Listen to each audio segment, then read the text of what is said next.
Eto po, paganda po ng paganda ang paganda po ng paganda ang kinahahantungan netong pagre-ready po sa impeachment. Si Mary Grace Piatos po ay lalabas na. Pakinggan po natin to. Good afternoon. Sir, do you have anything to report regarding the progress of the pre-trial and marking? Yeah, thank you for asking that question. I think we're doing well, on at least on the defense side, and I think even in the prosecution side, but probably best to ask them, no? But we are very optimistic that we will be able to finish by end of day today yung ating pre-marking. Maganda yung naging progress kahapon and even this morning. So at least dun sa marking station ko, the one that I'm handling, I think we will be able to finish by 3-4 p.m. I also consulted my co-counsels no, sa defense team, and sila din, they're very optimistic no, na matatapos din nila yung marking, kanya-kanyang marking nila. So, yeah, hopefully matapos talaga. Of course, hindi natin alam kung magkaroon ng complications sa mga documents this afternoon, pero we're very optimistic na matatapos by end of day today. Kung ma-extend man, baka tomorrow, yun na yung latest siguro. Sir, nakalista si Mary Grace Piatos, Yan na. ating ombudsman, Deputy Ombudsman Karandang as witnesses ng prosecution. Anong implication nun sa inyo and anong gagawin po? Wala naman po. Sa amin naman po, yan naman prerogatiba ng prosecution kung sino yung mga witnesses nila. So definitely if they're presented, we will be ready to cross-examine them. Nako, payari kayo dyan. Anong isasagot nyo? Ano kaya isasagot nyo dyan, boy? Magtitistigo po si Mary Grace Piatos.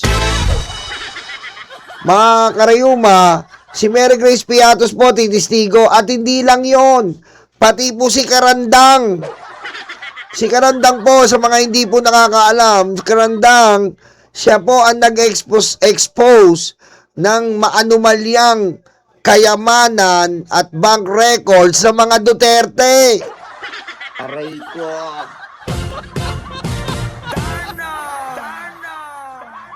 Titistigo po, at si Mary Grace Piatos po, titistigo rin.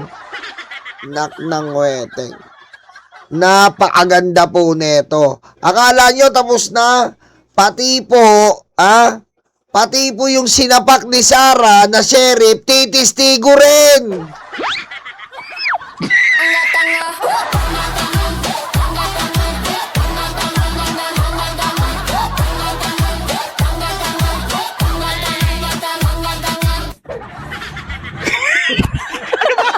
Hindi po ako nagbibiro. Hindi po ako nagbibiro. O, pakinggan nyo to.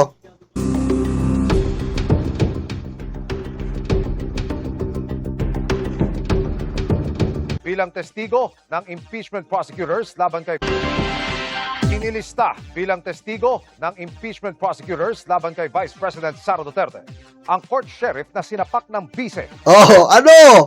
Kala nyo nagbibiro ako eh. Pati po yung sheriff na sinapak ni Sara, titistigo. Aray ko! Oh, sangina, high-tech. Aray ko! Ayos. Ang Davao City Mayor pa siya. Ipinatatawag din bilang testigo si Mary Grace Piatos Oh. na lumabas noong walang birth records. Nakatutok si Tina Panganiban Perez. Ayaw sa... Bug. 2011, habang nakaupong mayor ng Davao City, sinapak ni Vice President Sara Duterte ang isang court sheriff na nagpapatupad ng demolition order noon sa lungsod. Ang sheriff, si Abe Andres, ay kasama ngayon sa listahan ng mga witness na isinumite ng House Prosecution Panel. Patay ka ngayon, Abi Andres. Titistigo. Aray ko! Yari ka, boy. Oh, patay. Para sa impeachment trial ni Duterte. Sa pre-trial brief documents na isinumite ng prosekusyon at nakuha ng GMA News, sinabing ihaharap daw nila si Andres para patunayang may tendency ang bise na maging bayolente. Isa siya sa 8 witness kaugnay ng article of impeachment sa pagbabanta ni Duterte sa Oh, papatunayan kasi nila na may sayad sa utak si Sara na abnormal, may krung-krung. Kaya po kasama si sheriff. Papatunayan na mabilis magalit abnormal, may sakit sa utak. Do, First Lady at dating House Speaker. Isa pang witness na nasa listahan ng prosekusyon, The name Woodry, tama po ba? Mary Grace Piatos? Piati. Ang pagkabasa ko, Piatos eh. si Mary Grace Piatos. Oo. Pangalang nakapirma sa resibo para sa natanggap umanong pera mula sa confidential funds. Lumutang ito sa pagdinig ng House Committee on Good Government and Public Accountability noong 19th Congress nang imbestigahan ang tungkol sa umano'y maling paggamit ng pondo ng Office of the Vice President. Ang sabi ng Philippine Statistics Authority, wala silang record na may pinanganak na may ganitong pangalan. Negative record po for Mary Grace Piatos, Milky Sikuya at Kokoy Villamin. Tama po ba? Tama po, sir. Pero paano ngayon ipipresenta sa Senate Impeachment Court ang isang multo? If ever nakasama, if ever lang, no? Because we do not want to dwell on the witnesses to be presented. I am sure that it will be significant in proving the prosecution's case, no? Well, you remember that one of the findings of the Committee on Good Government and Public Accountability is the recipients are not fictitious, are fictitious personalities, no? No. So, possible to dwell on that. Yung existence Ano lalagay nila kay karton?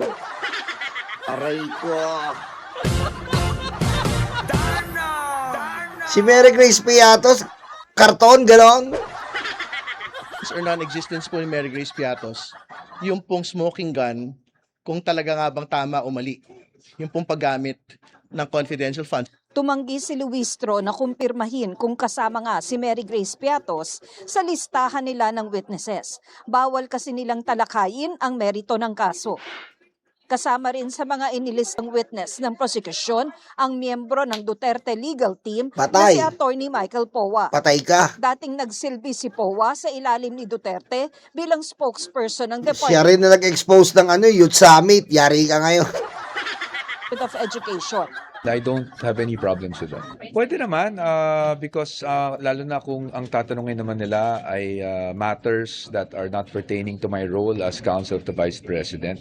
Nakalista rin si Ramil Madriaga na nagpakilalang dating aide at umano'y bagman ng bise para tumestigo sa inilahad na niya sa House Committee on Justice na pag-deliver ng confidential funds ng OVP sa ilang individual. Attorney Reynold Munsayak, dating spokesperson ng OVP, na nakita raw ni Madriaga na nasa bar kung saan nag-deliver si Madriaga ng pera. At Attorney Zulaika Lopez, Chief of Staff sa OVP. Para sa article of impeachment tungkol sa umano'y Nako, yari si Sulaika dito. Titistigo rin. Lagi ka bang kinakamay ni Sara? Aray ko. Opo. Gaano kadalas ka kamay ni Sara? Madalas po. Aray ko. Talaga ba? Opo, kinakamay niya ako. Aray ko.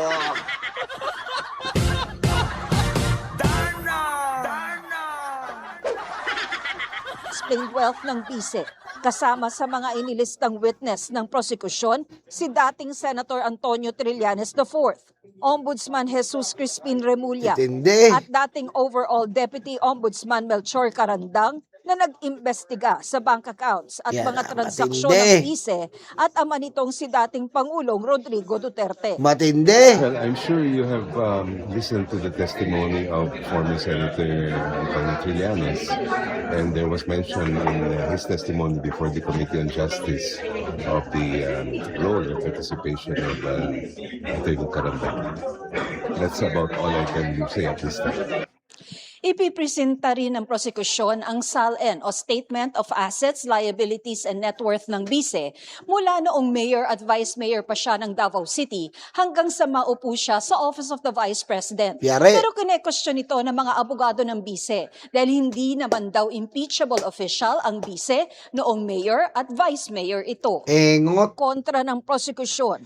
Kailangan yon na makita yon dahil nga nung para matrace kung talaga bang dati nang magnanakaw si Sara, basic yun. Ano ba naman defense to?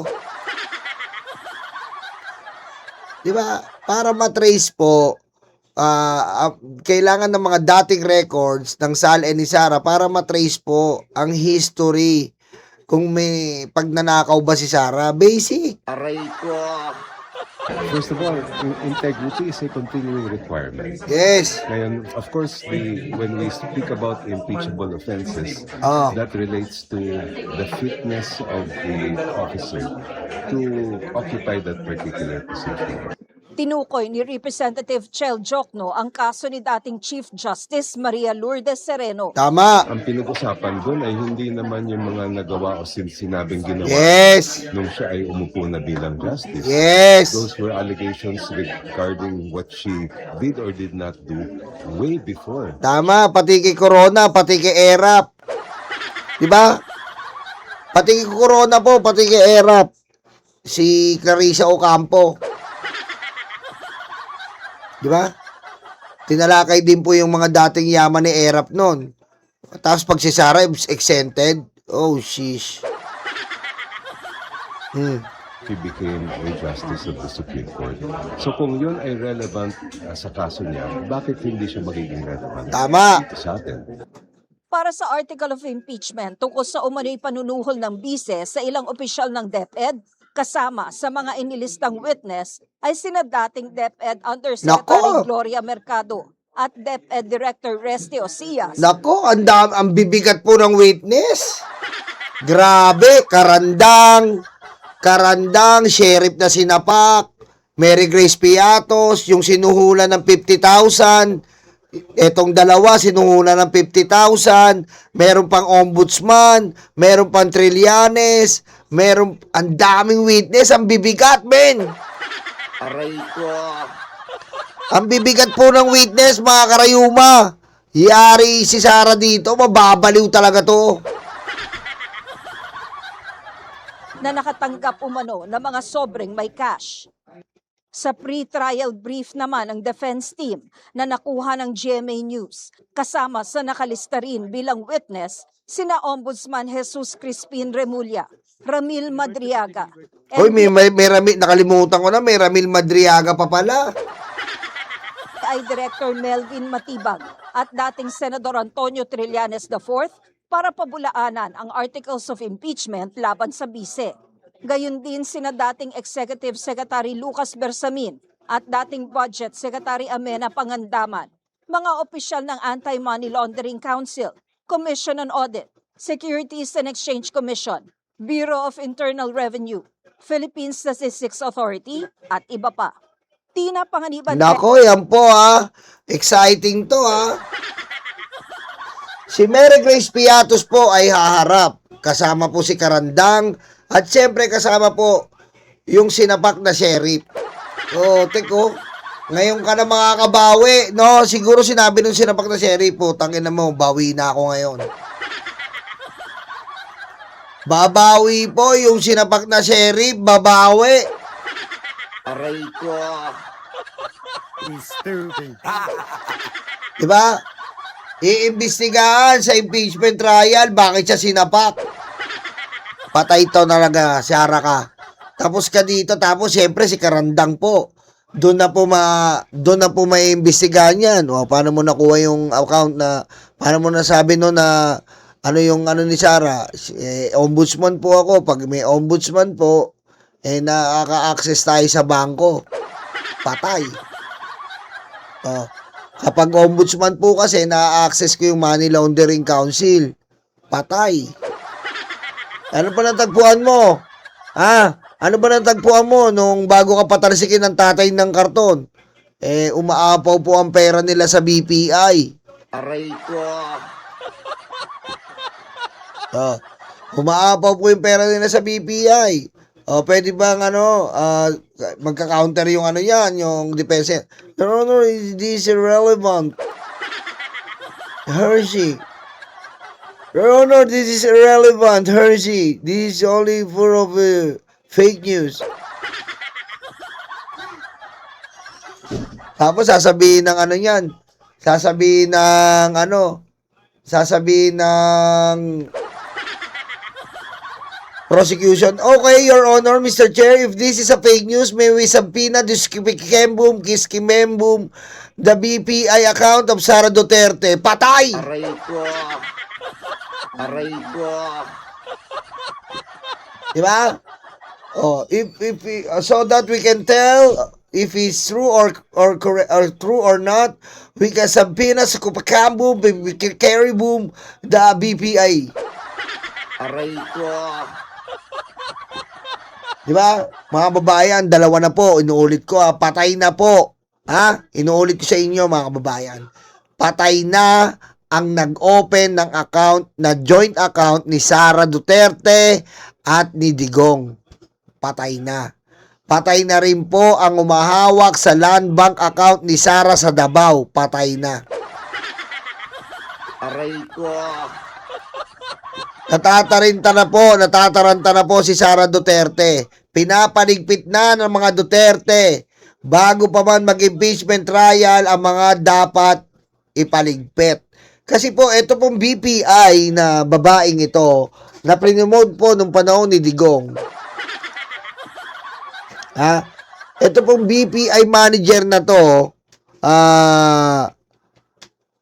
ay siya po ang magpapagpatunay na si Aurora Cruz Ignacio. Ayan po Ayan po si Aurora Cruz Ignacio. Ma-share ko lang sa inyo Ito pong si Aurora Cruz Ignacio. Ayan po ang manager sa Julio Vargas branch. Na kung saan ito po ay ayan po, ito po siya Yan. Ayan po si Julia si Aurora Cruz Ignacio. Ayan. Ba't pag matatanda, letter A? Napansin nyo? Pag matatanda na, ang pangalan ng tapos A, Aurora. Naalala ko na naman Patricia. Diba? Herminia. Diba? Matatanda na. Aray ko. Ayan ito po yung nag-open, si Aurora Cruz Ignacio. Ayan po, nag-open. At ito pong Aurora Ignacio na po to, ay naging SSS. Pinromote po ito. Ayan ma-share ko lang sa inyo Ayan the death of Aurora Cruz Ignacio, bank manager turned SSS president. Naging SSS president po ito. Ayan SSS. Ayan po naging SSS president po yan. Congratulations, Aurora. Ayan po naging SSS president po yan. Ayan po, may video pa nga po yan Ayan panoorin natin.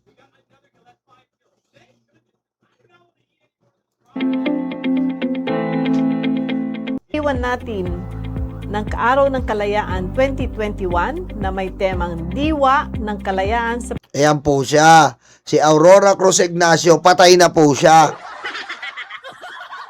Nataon naman po mga kababayan. Nataon naman po kung kailan mag-i-impeachment, biglang namatay. Aray ko.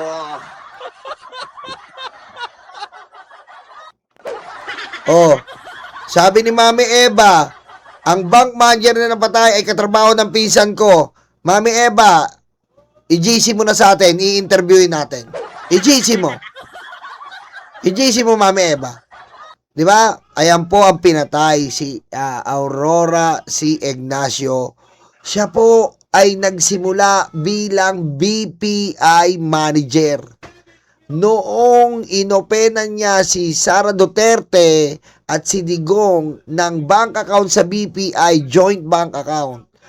Prinomote siya ni Digong SSS. Kaya maririnig niyo po dito. pagkakaisa at paghilom ng bayan. SSS Kalayaan sa Pagkakaisa at Kalayaan 2021. Kalayaan, Araw ng Kalayaan 2021. SSS President na po siya. SSS President na po siya. Kitang-kita nyo po. Kasi nga, prinomote siya ni Digong dahil nga siguro na itatago niya na isisingit niya, na ikukubli niya ang mga tagong yaman netong mag-ama. Ngayon, fast forward po tayo. Ngayon po, wala na siya, pinatay. Kung kailan naman po mag-i-impeachment.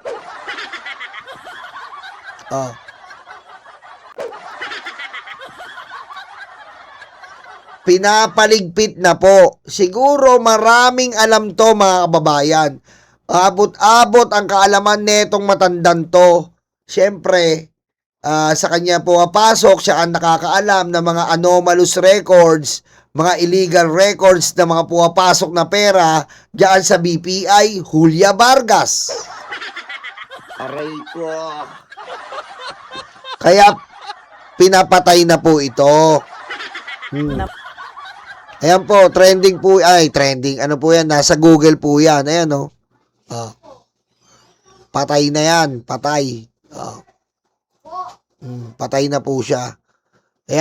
Kaya nga po, dapat masimulan na po ang impeachment dahil baka maubos po ang mga witness at pagpapatay ng mga Duterte. Yan. Ayan po yung, ito po yung mga kapapasok lang, ito po yung BPI manager na nag-open ng bank account ni Digong at ni Sara. Ngayon po, pag open niya, very very good siya, na itatago niya siguro ang mga illegal na pera sa BPI. Ngayon,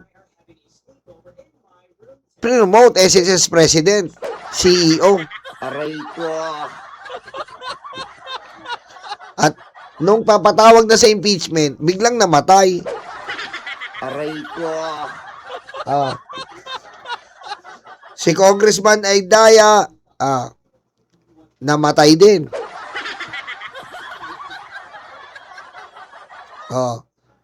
Si Congressman Aydaya, namatay din. Aray ko. Sabi ni Mami Eva, ang suspect ayon sa pamilya ng pinatay ay sinasabing isang Duterte. Yan na, patay na. Diba? Si Andaya pinatay, si Cabral pinatay. Simula nang sabihin niya yung 51 billion, pinatay na. Diba? Si Cabral po, simula nang sabihin niya po yung 51 billion doon sa hearing, kasama si Pulong, ilang linggo lang patay na.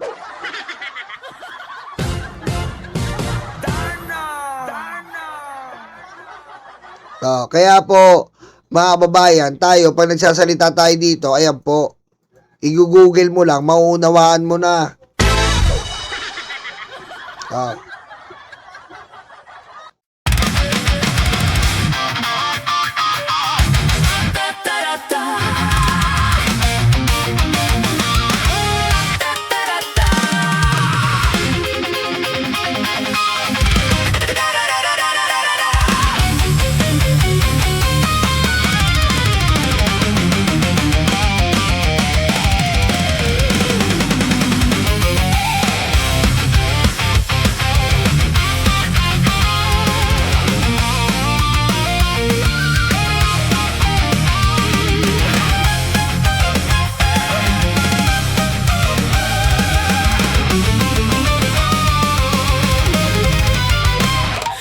Madilim daw ang paligid, putukan daw ay maririnig.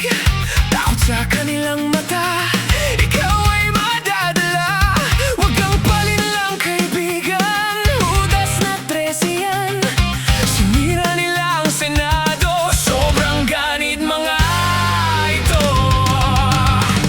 Hindi nyo na maloloko mga Pilipino. Gising na gising kami sa kabobohan nyo. Di bumenta ang pelikula, pati ang drama. Sa sobrang kapal ng mukha, nangungumusta pa. Hindi nyo na maloloko mga Pilipino. Gising na gising kami sa kabobohan nyo. Di bumenta ang pelikula, pati ang drama. Sa sobrang kapal ng mukha, nangungumusta pa.